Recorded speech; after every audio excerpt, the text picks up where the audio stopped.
Trump को अब धीरे धीरे धीरे भार सा लगने लगा है। जो वो सोच रहा था कि शिकारी कुत्ते उसने पूरी दुनिया के पीछे छोड़े हैं, वो शिकारी कुत्ते वापस आके ट्रंप को ही काट रहे हैं। ये जो कार्टून आज तक डिजिटल ब्रेकिंग में इस वक्त की बड़ी खबर श्रीलंका की अपडेट सामने आ रही है, जहां श्रीलंका ने अमेरिका को व्यापारिक हठवाद, अहंकार पर पूरी दुनिया के सामने बेनकाब कर दिया है।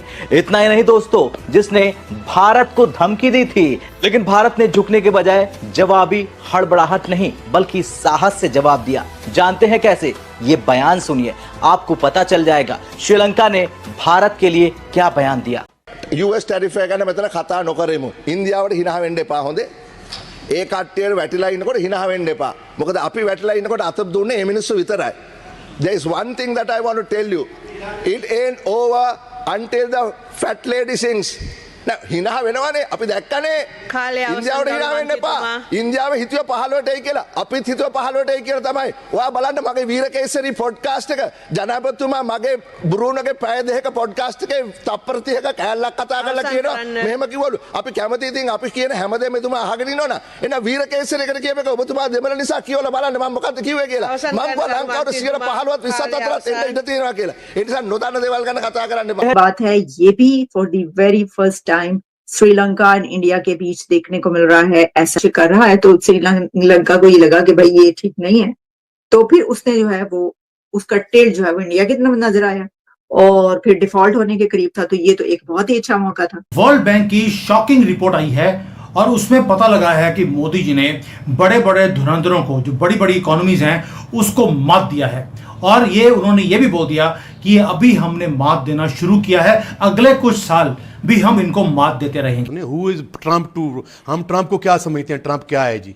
ट्रम्प को बब्बा जी समझते थे। आप कहते थे ट्रम्प आएगा तो डायला का दरवाजा खुलवाएगा, इमरान खान सबको आजाद करवाएगा। जब वो मुकर गया आजाद करवाने से या उसने नहीं करवाया तो आपने का कॉल क्या समझते हैं? हमारा ट्रम्प से नहीं है। अगर ट्रम्प को आप लोग अब्बा जी नहीं समझते थे। देखें आपने ये पूछा तो सॉरी मुझे पूछना पड़ा। आपने कहा कि हम ट्रम्प को क्या समझते हैं? ये मैं इतराज करता हूं, अल्फाज वापस लें। ट्रम्प जो है ट्रम्प साहब श्रीलंका के सांसद हरीश डी सिल्वा, जिन्होंने अपने देश की संसद में खड़े होकर जो बयान दिया वो केवल शब्द नहीं थे, वो थे एक कूटनीतिक हमला, एक नैतिक चुनौती। उन्होंने साफ कहा कि भारत का साहस यूक्रेन युद्ध में रूस से तेल खरीदने पर झुकने के बजाय भारत के लिए प्रेरणा है। हमें ट्रंप के टैरिफ पर भारत का मजाक उड़ाने वाली सरकार नहीं बल्कि भारत जैसे सच्चे मित्र के साथ खड़ा होना चाहिए। इस बयान ने अमेरिका में तो बवाल मचा ही दिया, लेकिन यह सिर्फ एक बयान नहीं, एक संदेश था कि भारत की सपोर्ट के लिए वैश्विक स्तर पर समर्थन है। इशारा था कि असली दोस्त वही होता है जो मुश्किल वक्त में साथ खड़ा रहे, न कि धमकी की भाषा बोलते हुए पीछे से छुरा घोंप दे, जैसा कि अमेरिका ने किया भारत के साथ 50% का टैरिफ लगाकर। डोनाल्ड ट्रंप साहब, आपने कहा ट्रंप को हम क्या समझते हैं? ट्रंप अमेरिकी सदर हैं। नहीं, आप सवाल जरूर करें। क्या आप अब्बा किसको बोल रही हैं? तो ट्रंप को आप लोगों ने उम्मीदें नहीं लगाई थी ट्रंप साहब से? पीटीआई के बारे से बात कर रही हूँ। असेंबली में खड़े होकर जो फास्ट बोले जा रहे होते हैं वो। जी नाजरीन, अब आप देख रहे थे कि सनाउल्लाह मस्ती खेल साहब माइंड कर गए जो मैंने एक लफ्ज बोल दिया, और ये लफ्ज कौन नहीं बोलता मुझे बताएं। कौन किसको ताना देते कि आपके डैडी कौन बने हुए थे?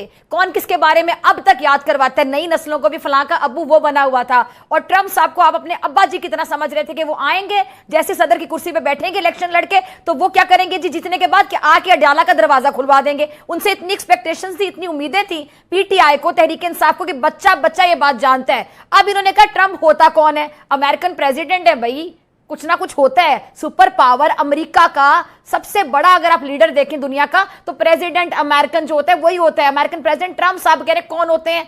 अच्छा ये जरा सुनिएगा। वर्ल्ड बैंक की शॉकिंग रिपोर्ट आई है और उसमें पता लगा है कि मोदी जी ने बड़े बड़े धुरंधरों को, जो बड़ी बड़ी इकोनॉमीज हैं, उसको मात दिया है। और ये उन्होंने ये भी बोल दिया कि अभी हमने मात देना शुरू किया है, अगले कुछ साल भी हम इनको मात देते रहेंगे। ये मेरी रिपोर्ट नहीं है, ये वर्ल्ड बैंक की एक डिटेल में रिपोर्ट आई है जब से हमारे ऊपर टैरिफ लगे हैं। यानी कि जो बात मैं आपको बार बार बोल रहा हूं कि जो टैरिफ लगे हैं आपको घबराने की जरूरत नहीं है। ये मैं इमरान खान वाला डाटा नहीं बोल रहा हूं, वो वर्ल्ड बैंक बोल रहा है कि ये मूवमेंट भारत का है। भारत की राइस का है और टैरिफ्स के बाद हमारी जो ग्रोथ है वो और भी ज़्यादा बढ़ने वाली है और चाइना का जो ऑल्टरनेट है वो भारत बनने वाला है। आपको जानकर हैरानी होगी, जो मैं रिपोर्ट की बात कर रहा हूँ ये हमारे इंडियन मीडिया इसको टच नहीं कर रहा, ना ही कोई भी भारत में इस रिपोर्ट को टच कर रहा है। इस रिपोर्ट को टच किया चाइना ने, और चाइना, ये जो रिपोर्ट दिखाई मैंने आपको, ये चाइना की मीडिया से मैंने उठाई है। नीचे देखिए वो जो स्टैंप भी लगी है वो चाइनीज वालों की, वो लगी हुई है बीच में सेंटर में। And they are talking of India's rice. जब दुश्मन आपके बारे में बात करना शुरू कर दे, इसका मतलब ये है कि आप कुछ तो ठीक कर रहे हैं। वर्ल्ड बैंक जो बोल रहा है, आज चाइना ने वो बात बोलनी शुरू कर दी है। ये बॉम्बशेल रिपोर्ट ये क्या बोलती है, और आज की वीडियो आपको गर्व देगा कि आपकी गवर्नमेंट, यानी कि जो हमारी गवर्नमेंट है, नेशनलिस्ट गवर्नमेंट, वो एक ऐसा इकोनॉमिक फ्यूचर हमारे लिए क्रिएट कर रहे हैं जो कि वेस्टर्न वर्ल्ड और डेवलप्ड कंट्रीज वो सोच भी नहीं सकते। अब ये जो पिक्चर है, जो उन्होंने पूरा पिक्चर इन्होंने बनाई है, जो मैं आपको दिखा रहा हूँ, ये जो उन्होंने बताया कि भाई पूरे दुनिया की जो इकोनॉमिक ग्रोथ है वो स्लो डाउन हो रही है, कोलैप्स कर रही है, क्योंकि ट्रेड वॉर हो गए हैं, पॉलिसी का क्योस है, और ये क्योस ट्रंप के आने के बाद और भी ज्यादा तेज हो गया। लेकिन ट्रंप इसके लिए जिम्मेवार नहीं है। जो पुरानी गवर्नमेंट थी, वेस्ट की, यूरोप की, ये सभी के सभी रिस्पॉन्सिबल थे इस पॉलिसी क्योस के, जो इन्होंने बना के देखा अपने आप को अमीर करने के लिए और दुनिया को गरीब करने के लिए। लेकिन इस गफलत में रहे कि हम अमीर हैं, अब ये भी गरीब होते जा रहे हैं। ना दोस्तों, ये दर्शाता है कि ट्रंप अमेरिका को खींच रहा है, लेकिन टैरिफ का जो भार है वो अमेरिका को नीचे ले जा रहा है। आज का वीडियो दोबारा एक बार डोनाल्ड ट्रंप के नाम। दोस्तों, आप सोच रहे होंगे मैं डोनाल्ड ट्रंप की बात कर रहा हूं, लेकिन यहां पे आसिम मुनीर की फोटोग्राफ है। डोनाल्ड ट्रंप और भारत के बीच में आसिम मुनीर का क्या काम? दोस्तों, ये जो आदमी है, ये एक ऐसा प्यादा है जिसने परसों पाकिस्तानियों के सामने यह बोला कि भारत एक मर्सिडीज है और पाकिस्तान एक कूड़ा कचड़ा उठाने वाला डंपर। भारत एक मर्सिडीज है और पाकिस्तान एक कूड़ा कचड़ा उठाने वाला डंपर। अगर दोनों के बीच में टकराव हुआ तो नुकसान किसका होगा? मर्सिडीज का ना, जाहिर सी बात है। यह आदमी अपने मुल्क को एक कूड़ेदान समझता है, एक कूड़ा कचड़ा उठाने वाला डंपर समझता है। और यह बना है भारत और ट्रंप के बीच में जो आज की तारीख में कोल्ड वॉर चल रहा है, एक लड़ाई टाइप की चल रही है, उसमें यह बना है ट्रंप का प्यादा। ट्रंप इसका इस्तेमाल कर रहा है भारत के ऊपर प्रेशर डालने के लिए। अब मैं आपको बताता हूं कैसे। ये कैसे? अब आप बोलेंगे साहब, फील्ड मार्शल क्या ही प्रेशर डालेगा ये आदमी? ये डालेगा। ये किस तरीके से डालेगा दोस्तों? क्योंकि भारत में कई ऐसे लोग हैं जो कि आसिम मुनीर के वर्ड्स को लेके, उसके शब्दों को लेके सरकार के ऊपर दबाव डालते हैं। अब पहले ये देख लीजिए साहब, Munir's visit came just over a month after the US general described Pakistan as a phenomenal partner in counterterrorism efforts. During a congressional hearing where he also praised Pakistan's role in promoting peace and stability in the region, in Tampa, Munir attended the retirement ceremony of outgoing US Central Command CENTCOM Commander General Michael E. Kurilla and the change of command ceremony marking the assumption of command by Admiral Brad Cooper. यानी कि जो America का पूरा military structure है उसके साथ ये जाके मिला। आसिम मुनीर के मिलने के बाद देखिए बात सिंपल सी ये है कि ट्रंप को चाहिए। दोस्तों, जैसा कि आपने वीडियो में देखा, श्रीलंका की संसद से आया ये बयान सिर्फ एक औपचारिक कूटनीतिक बात नहीं थी, बल्कि ये एक सीधा संदेश था। संदेश अमेरिका को, पाकिस्तान को और पूरी दुनिया को कि भारत आज कोई दबाव झेलने वाला, झुकने वाला देश नहीं है। जिस तरह से श्रीलंका ने संसद में खड़े होकर कहा कि उनकी जमीन भारत के खिलाफ कभी इस्तेमाल नहीं होगी, ये एक भरोसे का प्रतीक है। ये वही भरोसा है जो भारत ने सालों की मदद, समय पर खड़े रहने और बिना किसी स्वार्थ के पड़ोसियों की सहायता करके कमाया है। श्रीलंका ने साफ शब्दों में अमेरिका को चेताया कि भारत के साथ व्यापारिक भेदभाव, ऊंचे टैरिफ या राजनीतिक दबाव जैसी नीतियां सिर्फ दक्षिण एशिया ही नहीं, पूरी दुनिया की स्थिरता के लिए खतरनाक हैं।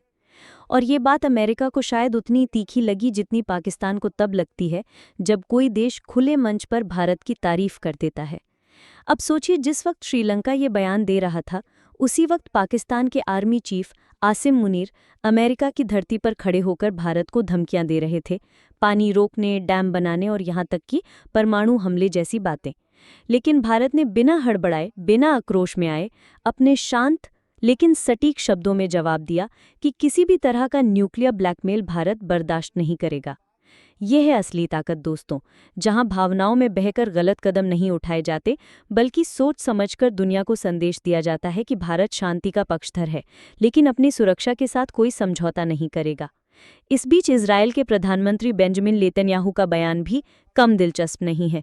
उन्होंने अंतर्राष्ट्रीय मंच पर भारत का समर्थन करके साफ कर दिया कि आज भारत को कोई अकेला नहीं कर सकता। और ये पाकिस्तान के लिए सबसे बड़ा झटका है, क्योंकि उसका पूरा नैरेटिव ही भारत को दुनिया में अलग थलग करने का रहा है। और अब हालात ऐसे हैं कि भारत के साथ खड़े होने वालों की लिस्ट दिन ब दिन लंबी होती जा रही है। ये सारी घटनाएं हमें एक और बड़ी सच्चाई दिखाती हैं। कूटनीति केवल बैठकों और समझौतों से नहीं बनती, बल्कि भरोसे से बनती है। भारत ने श्रीलंका को आर्थिक संकट में मदद दी, दवाइयाँ, ईंधन और ज़रूरी सामान भेजा, और ये बिना किसी शर्त के किया। यही वजह है कि आज श्रीलंका भारत के लिए इस तरह की मजबूत बातें संसद में कह रहा है। पाकिस्तान और उसके मीडिया के लिए ये सबसे मुश्किल स्थिति है, क्योंकि जो कहानी वो अपने लोगों को सालों से सुनाते आए हैं कि भारत के पास कोई दोस्त नहीं है, भारत पर दबाव डालकर दुनिया उसे झुका सकती है, वो अब पूरी तरह टूट रही है। और इस टूटने की आवाज़ पाकिस्तान के स्टूडियो से लेकर उनके सत्ता के गलियारों तक गूंज रही है। दोस्तों, आज भारत का जो कूटनीतिक दायरा है वो केवल उसकी आर्थिक शक्ति का नहीं, बल्कि उसकी समय पर निभाई गई दोस्ती और मानवता का नतीजा है। यही वजह है कि जब अमेरिका जैसे बड़े देश से भी मतभेद होते हैं, तब भी छोटे देश से लेकर बड़े देश तक भारत के साथ खड़े होने में हिचकिचाते नहीं। अब सवाल ये है कि आने वाले समय में पाकिस्तान और उसके समर्थक इस बदलते समीकरण में अपनी जगह कैसे ढूंढेंगे। क्या वो फिर से पुराने तरीकों, धमकियों, नफरत भरे बयानों पर लौटेंगे, या फिर उन्हें भी सच्ची कूटनीति का रास्ता अपनाना पड़ेगा। तो दोस्तों, आज का ये एपिसोड सिर्फ खबर नहीं थी, बल्कि ये भारत की बढ़ती हुई ताकत, भरोसे और कूटनीतिक जीत की कहानी थी। ये हमें बताती है कि असली ताकत हथियारों से नहीं, बल्कि रिश्तों से बनती है, और भारत ने ये रिश्ते सालों की मेहनत से बनाए हैं। अगर आपको लगता है कि भारत का ये कूटनीतिक रवैया आने वाले समय में उसे और भी ताकतवर बनाएगा, तो अपनी राय हमें कमेंट सेक्शन में ज़रूर बताएं। वीडियो को लाइक और शेयर करना ना भूलें, ताकि ये सच्चाई ज़्यादा से ज़्यादा लोगों तक पहुंचे। और चैनल को सब्सक्राइब ज़रूर करें, ताकि आपको ऐसी ही बड़ी खबरें सबसे पहले मिलें। जय हिंद, वंदे मातरम।